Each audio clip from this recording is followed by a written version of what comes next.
Kamakailan lang ay napapabalita na medyo napapadalas na ang intermigration dito sa Canada at marami sa mga kababayan natin ay naging affected din sa ganitong issue, sa ganitong social issue, social trend kung tawagin natin sa sociology, ano? Na hindi lang ang mga Canadians o mga dati nang naninirahan dito ang talagang affected ng ganitong pagbabago dito sa Canada.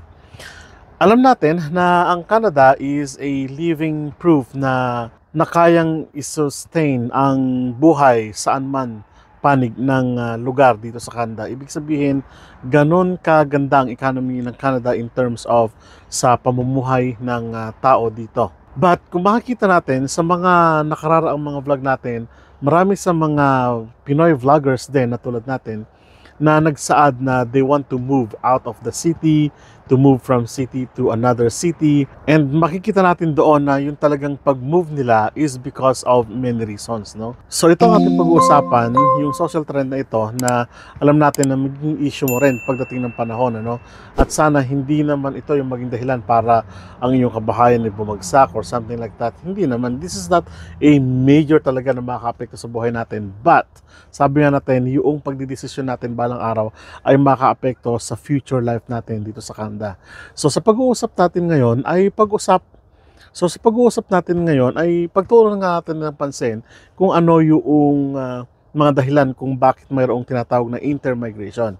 Ang sabi nga natin, ilan sa mga Pinoy vloggers na napapanood natin kabi-kabilaan na they want to move from one city to another. At hindi lang ito totoo sa mga Filipino, no? Totoo rin ito sa mga ibang lahi at karaniwan nga ng affected dito ay ang mga Canadians, no?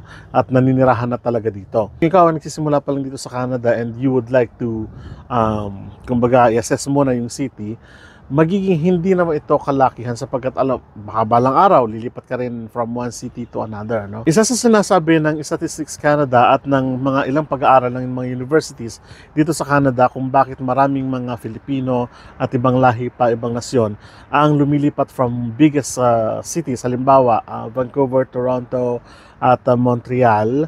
From biggest cities na dito sa Canada, they are moving to a smaller city o kaya naman into a rural area is because of the cost of living. So ang cost of living talaga ang isa sa mga kumbaga main factor kung bakit maraming mga kababayan natin at ibang mga nasyon nga, sabi ko nga kanina, ang nagnanais na maiwan yung syudad kung saan sila nandun na. For instance, sabi natin Vancouver. May isang Pinay vlogger na they move from Vancouver to Calgary. Meron naman yung isang vlogger na from Toronto to Edmonton, o kaya naman meron isang kabayan tayo na from Toronto to Saskatoon to Regina, something like that. Yung mga katrabaho ng aking may bahay, they move from small city, nag-move naman sila ng Toronto, pero sabi nga natin, it's because of the high cost of living sa Toronto, bumalik uli sila dito. So yun lang yun sa mga sinasabi ng mga experts at ng mga pagsisiyasat o mga pag-aaral na talagang main factor kung bakit nagkakaroon ng malaking o malawakang intermigration. So ibig sabihin, intermigration, yung paglipat ng mga tao from one place to another but still here in Canada. So ibig sabihin, isa sa mga factor kung bakit talagang mayroong paggalaw ng mga tao. Ang tinutukoy natin na paggalaw dito ay hundreds of thousands na mga individual. So halo-halo na po yan. Pwedeng temporary foreign workers, pwedeng permanent resident citizen o kaya naman ay visitors. So basta may status po sila dito sa Canada. So yun po ang tinutukoy ng mga pag-aaral, ano? And the second one ay yung they are attracted to a less expensive cities. For instance, noong mga nakararaang taon at buwan at taon, sabi ko, ay mayroong programa ang Alberta na kumbaga, hali kayo sa Alberta at dito kayo manirahan, parang ganon. Lalong-lalo na sa outskirt ng Calgary, lalong-lalo na sa outskirt ng Edmonton area. Sinisiyasat itong mabuti at hinihikayat ng gobyerno ng Alberta na manirahan doon.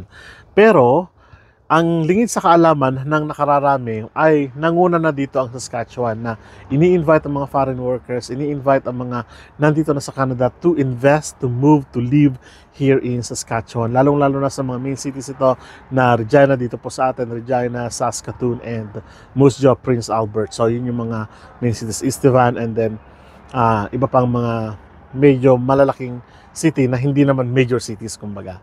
So ganun pong ibig sabihin. So hinihikayat nila sa mga less city siya, pero hindi ganoon kalaking city, pero less expensive, no?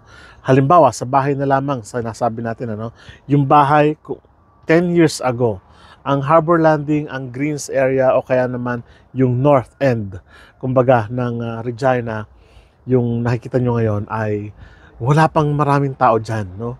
Pero recently, nung nagkaroon ng pre-pandemic and post-pandemic, biglang dumami na parang kabuti ang mga bahayan, no? Biglang nagsitubuan bilang nag-invest yung mga investors into housing at hinikayat ang maraming tao na manirahan dito. And wala, meron ng panibagong mga extensions ang City of Regina. Kung titignan nyo, ang City of Regina, maliit lang siya kumpara sa Calgary, Alberta, Montreal, at Vancouver, Toronto, parang ganon. Napakaliit lang.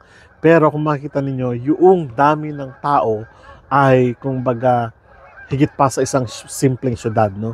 Kaya nga lumaki, kumalat ng kumalat, nagkaroon ng mga mas bagong mga pabahay dito. Halimbawa, sabi natin, Harbor Landing area, wala pang ganyang karami dati, no, na bahayan. Pero ngayon, biglang sulputan. North End area, East End area, biglang ang dami-dami. And now, may plano pa silang mag-extend at magtayo ng mga panibagong housing o ng mga apartments, no? Just to accommodate yung problema sa housing ngayon dito sa Regina. Of course, the third one is money and time. Money and time. So, may pinsan po ako sa Calgary area na ang trabaho niya ay 30 to 45 minutes away. So, pero ang driving time mo doon, kumbaga ang speed mo doon ay pumapatak ng 130 to 150.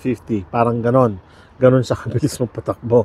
At good thing na yung 120, 130 ay sinusupas, hinahayaan naman ng city para mabilis lang makarating sa kanilang mga paroroonan. Ano? So, ganon katulin. In just 30 to 45 minutes, no? So that was crazy. That's crazy actually, no? Pero dito kasi sa halimbawa sa Regina, yung 30 minutes mo baka naikot mo na yung ring road kung tawagin namin dito. Kumbaga parang expressway namin dito. So ganun yung pagkakaiba, no? So the time and of course kapag mas humahaba yung time mo sa travel, mas lumalaki yung expenses mo, di ba? Kapag mas umikli naman, of course, yung travel time mo, mas ibig sabihin, mas nakatitipid ka. And of course, kapag mas maikli yung travel time mo, mas magiging, kumbaga, yung time mo, mas mava-value mo, kumbaga. Yung sanang 30 minutes, magiging 15 minutes, parang ganon. Na i-spend mo sana yung 15 minutes sa family mo, o kaya sa sarili mo, parang ganon. So, binavalue na ngayon yung, of course, money and time are isa sa mga pinaka-valuable na, kumbaga, dapat panghawakan ng mga nandito na. Kasi, so dahil nga sa busy ang mga tao, tatrabaho, pagdating ng bahay, ay family naman, kumbaga, no? And of course, sabi natin kung saan ka dapat makatitipid. So, ito rin yung isa sa hinahanap ng mga kababayan natin at ng mga ilang, kumbaga, nandun sa ganitong estado, no? Na nagkakaroon ng intermigration because of time and money, because they wanted to save their time and their money for their family, for future, and for themselves. At pang-apat, yung nangyari ngayong after pandemic. At kahit nasa ngayon ay kasalukuyan ay pwede pala yung tinatawag nating relocation ng mga workers. Meron tayong home base ng mga trabaho na, hindi ba? At na-discover natin na may kakayanan pala, may skills pala ang mga tao kahit na nagtatrabaho sila sa bahay, parang gano'n. Ano? So, nangangahulugan na yung relocation ng trabaho ay hindi na lamang concentrated sa malalaking syudad. For instance, dito sa amin, sa Regina ako, dito ako nakatira, no?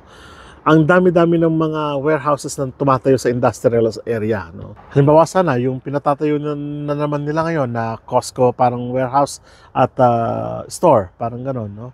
Na itatayo na naman ngayon dito sa western area ng Regina. Meron na po kami dito sa eastern area, pero dahil sa lumalawak ang Regina, meron na po ngayong dalawang Costco.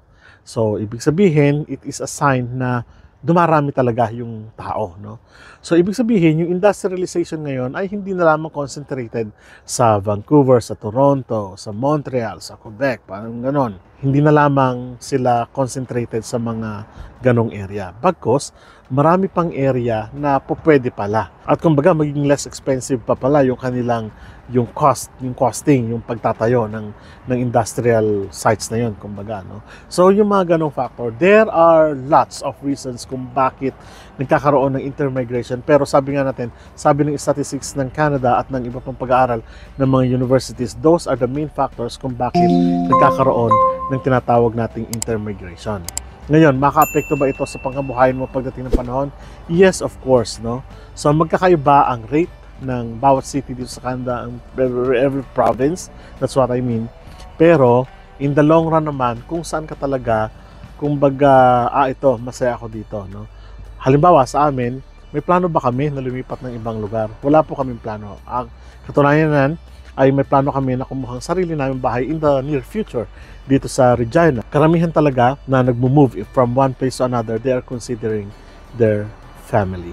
So muli, maraming salamat at kita-kita po tayo sa mga susunod na vlog. Hanggang sa muli po, paalam.